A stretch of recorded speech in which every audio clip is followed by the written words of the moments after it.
आदाब दोस्तों। क्या बदला इंसाफ होता है या इंसाफ किसी और नाम से और पहचान से याद रखा जाता है?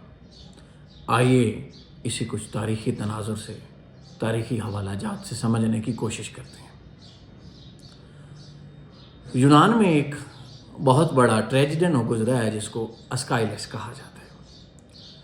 अस्काइलस के बारे में ये बात मशहूर है कि उसे फादर ऑफ ट्रेजिडियन भी कहते हैं, जिसने ड्रामा में सबसे पहले मुकालमे को फ़रोग़ दिया, यानी उसके एलिमेंट्स में इजाफ़ा किया। इससे पहले जितने भी ड्रामे लिखे जाते थे उसमें एक ही किरदार परफॉर्म करता था। ये अस्काइलस ही था जिसने पहली मर्तबा ड्रामे में एक से ज़्यादा किरदारों को मुतारफ़ करवाया। इसके बाद उसने ट्रेजिडी की भी मुख्तलिफ़ अक़साम और ट्रेजिडी को भी बहुत ज़्यादा अलमिया को भी अरूज बख्शा। वैसे तो उसके बहुत से काम हैं, बहुत ज़्यादा उसका वर्क है। उनके कुछ वर्क ज़्यादातर जो हैं वो ख़त्म कर दिए गए।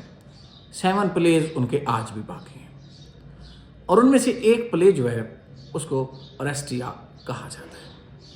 ओरेस्टिया बुनियादी तौर पे एक ट्रियालॉजी है। ट्रियालॉजी किसे कहते हैं? ऐसा प्ले जो 3 मुख्तलिफ पार्ट्स के ऊपर मुश्तमिल हो उसको ट्रियालॉजी कहा जाता है, यानी अलग अलग पार्ट्स।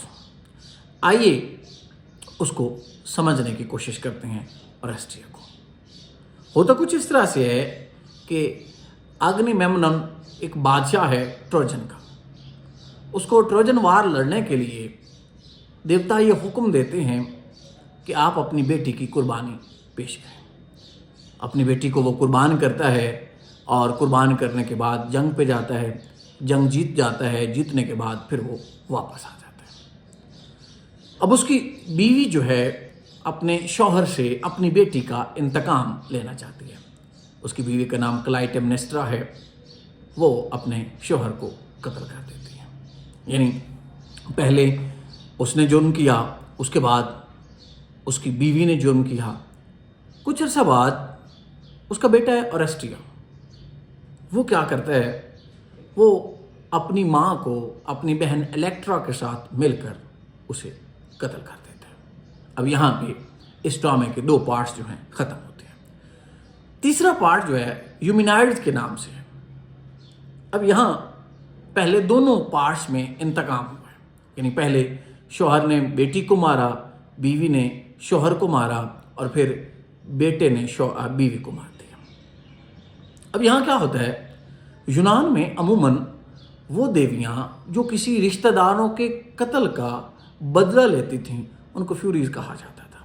यानी अगर किसी बहन ने भाई को, भाई ने बहन को, बेटी ने माँ को, माँ ने बेटे को, इस तरह के यानी खूनी रिश्तों के कत्ल के इल्ज़ाम में, या कोई खूनी रिश्ते एक रिश्ता दूसरे को कत्ल करता है तो जो देवियाँ इंतकाम लेती थीं उनको फ्यूराइज कहा जाता है।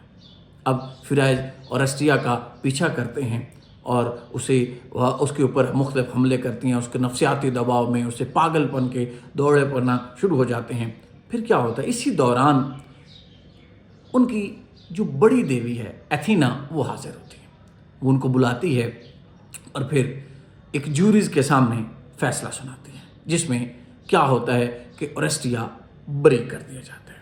अब जब ओरेस्टिया बरी होता है तो वो जो फ्यूरीज हैं, अब पहले वो इंतकाम की देवियाँ होती थीं, अब क्या है, वो मेहरबान मोहब्बत की देवियाँ कहलाना शुरू हो जाती हैं।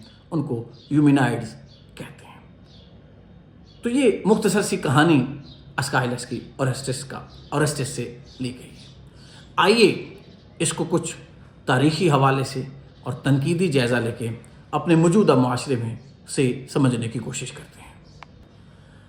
अगर हम इसका तनकीदी जायज़ा लें तो पहला जो पॉइंट हमारे सामने आता है वो है पर्सनल रिवेंज और स्टेट जस्टिस।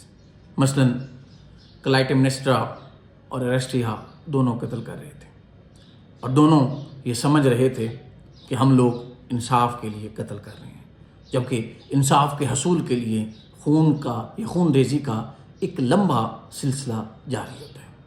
अगर हम इसको मौजूदा दौर में देखें तो यहाँ भी हर इंसान ने खुद से ही अपनी अदालत कायम की हुई है।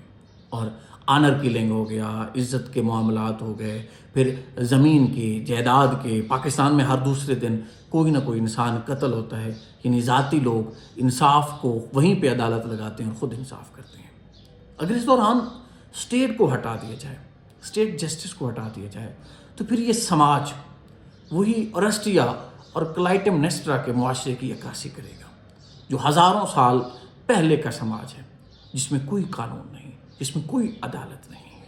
یہاں اگر ہم درمیان سے اسٹیٹ جسٹس کو نکالتے ہیں اور ہم عدالت کو ادھر ہی بناتے ہیں، تو پھر یہ سماج آئے روز ہر دن تنزلی کی طرف جائے گا۔ ہمیں چاہیے کہ کم از کم اپنے اداروں کے اوپر، ان انسٹیٹیوشن کے اوپر جو عدالت جسٹس قائم کرتے ہیں، ان کے اوپر بھروسہ کرنا چاہیے، اور حکومت کی بھی ذمہ داری ہے کہ ان اداروں کو اتنا کارآمد بنائے کہ عام آدمی کا اعتماد بحال کر سکے۔ اگر ہم اس کے دوسرے پہلو کو دیکھیں تو وہاں جینڈر ورسز پاور ہے، یعنی کلائٹیمنسٹرا اپنے وقت کے بادشاہ کو چیلنج کرتی ہے، اس کے بعد اسے قتل کر دیا جاتا ہے۔ اب جب کلائٹیمنسٹرا کو قتل کیا جاتا ہے تو ہونا یہ چاہیے تھا کہ اس کا بھی کوئی بدلہ لے۔ اب درمیان میں جو ایتھینا آتی ہے وہ اورسٹیا کو بری کرتی ہے اور اس قتل اور خون ریزی کے تمام معاملات کو ختم کر دیتی ہے۔ تو یہاں بھی مرد کی بالادستی ہے، یعنی مدرسری نظام جو ہے، پدرسری جو نظام ہے، اس کی فوقیت اور عورت کی محکومی اور بے بسی کو دکھایا گیا ہے کہ عورت مظلوم ہی رہی ہے صدیوں سے۔ اگر ہم اس کو آج بھی دیکھیں تو آج بھی عورت اسٹرگل کر رہی ہے۔ آج بھی ہمارے معاشرے میں پاکستانی سماج کی بات کرتا ہوں، یہاں آئے روز عورت کی جائیداد غصب کی جاتی ہے، عورت کے حقوق غصب کیے جاتے ہیں، مرد اس کو مارتا ہے، شوہر اس کو مارتا ہے، یعنی جب تک باپ کے گھر میں ہے تو باپ کی محکومی میں ہے، بھائیوں کی محکومی میں ہے، جب شوہر کے پاس جاتی ہے تو شوہر کی محکومی میں ہے۔ یعنی صدیوں سے جو عورت مسلسل پستی ہوئی آ رہی ہے وہ کبھی بھی نہیں نکل سکتی۔ آج بھی 1000 سال پرانے ادوار کے ساتھ ہم جی رہے ہیں، آج بھی عورت ویسے ہی محکوم ہے۔ ہمیں خود سے یہ سوال کرنا چاہیے کہ مرد اگر قتل کرے، عورت اگر قتل کرے تو اس کا انتقام ہو جاتا ہے، اگر مرد قتل کرے تو پھر کیوں نہیں؟ اسٹیٹ جسٹس میں یہ ضروری ہونا چاہیے کہ انصاف سب کے لیے برابر ہے، چونکہ احادیث میں آتا ہے کہ کفر کا نظام چل سکتا ہے، ظلم کا نظام نہیں چل سکتا۔ اگر ہم اس ڈرامے کے تیسری پارٹ کو دیکھیں، اس کو تنقیدی پوائنٹ آف ویو سے دیکھیں تو اینڈ آف ایکسٹریمزم ہے، یعنی فیوریز ایسٹیسیا کو سزا دینا چاہتی ہیں، لیکن ایتھینا نے کیا کیا؟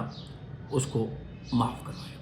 وہی جو قاتل تھیں، مارنے والی تھیں، ہیومینائڈز میں تبدیل ہو گئیں، مہربان کی دیویوں میں تبدیل ہو گئیں۔ تو یاد رکھیے گا، کسی نہ کسی نے انتقام کی آگ کو ختم کرنا ہوتا ہے، کسی نہ کسی نے اپنی انا کو ختم کرنا ہوتا ہے، مفاہمت کے راستے پہ آنا ہوتا ہے، مفاہمت کے ساتھ چلنا ہوتا ہے، تب جا کے معاشرے میں امن ہوتا ہے، سماج میں امن ہوتا ہے۔ تو ہمیں بحیثیت پاکستان، جس سماج میں ہمیں رہ رہے ہیں، جس معاشرے میں ہم موجود ہیں، ہمیں ہر وقت انا کو، ہر وقت انتقام کو، ہر وقت جبر کے ساتھ نہیں رہنا چاہیے۔ ہمیں بھی کسی صورت، کسی موڑ پہ مفاہمت کے ساتھ چلنا ہوگا، انصاف کو سامنے رکھنا ہوگا، امن کو سامنے رکھنا ہوگا، اپنی اناؤں کا قتل کرنا ہوگا، تب جا کے یہ معاشرہ جہالت سے، شدت پسندی سے ایک پرامن، امن پسندی کی طرف آئے گا۔ جو معاشرہ امن پسندی کی طرف بڑھتا ہے، سب سے پہلے وہ اپنے انا کو قتل کرتا ہے۔ تو ہمیں بھی اپنی اناؤں کو قتل کرنا چاہیے، تب جا کے ہم بہترین سماج اور بہترین معاشرے کا قیام کر سکتے ہیں۔ اگر اس کہانی کا چوتھا اور آخری پہلو دیکھیں تو پھر اورسٹیا ہے۔ بذات خود سب سے زیادہ سفرنگ کرنے والا کردار وہی ہے جو باپ کی محبت اور ماں کی نفرت میں پسا ہوا ہے۔ اب وہ نفسیاتی دباؤ میں ہے کہ کیا کچھ کرے، ایک طرف ماں، ایک طرف باپ، اور پھر اسی نفسیاتی دباؤ اور سٹریس کو ہٹانے کے لیے وہ ماں کو قتل کر دیتا ہے۔ کسی بھی سماج میں، جس معاشرے میں ہم رہ رہے ہیں، تو ہمارے سماج میں بھی جو نفرت کی سب سے بنیادی وجہ ہے وہ وراثتی ہے۔ ہمیں नफ़रतें, जंगें, लालच, हिरस, बगावत, बुग़्ज़ सब कुछ विरासत में मिलता है। वो विरासत कहीं सालों पहले किसी ने कुछ बुरा कहा हो, वो विरासती बुराई सालों बाद ख़ानदान में चलती है। तो हमें इस विरासती नफ़रत से निकलना होगा। एक बेहतरीन समाज के लिए हमें मफ़ाहमत की तरफ चलना होगा, हमें दलील की तरफ जाना होगा, हमें उन फरसुदा रिवायात को ख़त्म करना होगा। हमारी सबसे बड़ी बगावत यही है कि हम उन विरासती नफ़रतों को, याद रखिएगा, वो आदमी खुशकिस्मत होते हैं, वो समाज खुशकिस्मत होता है, वो बच्चे खुशकिस्मत होते हैं जिनके वालिदैन उनको विरासत में नफ़रत नहीं देते, जिनके वालिदैन उनको विरासत में बुग़्ज़ नहीं देते, मोहब्बत देते हैं, अमन देते हैं, सुकून देते हैं। तो हमें भी चाहिए कि अपनी नस्लों को मोहब्बत बांटें, किसी दूसरे इंसान के ख़िलाफ़ बुग़्ज़ ना बांटें। एक बेहतरीन समाज के लिए ज़रूरी है कि हमेशा मकाम, स्टेटस का मेयार दलील होना चाहिए, अक्ल होना चाहिए, मसावत होना चाहिए, तब जाके एक बेहतरीन समाज की हम परवरिश कर सकते हैं। आदाब।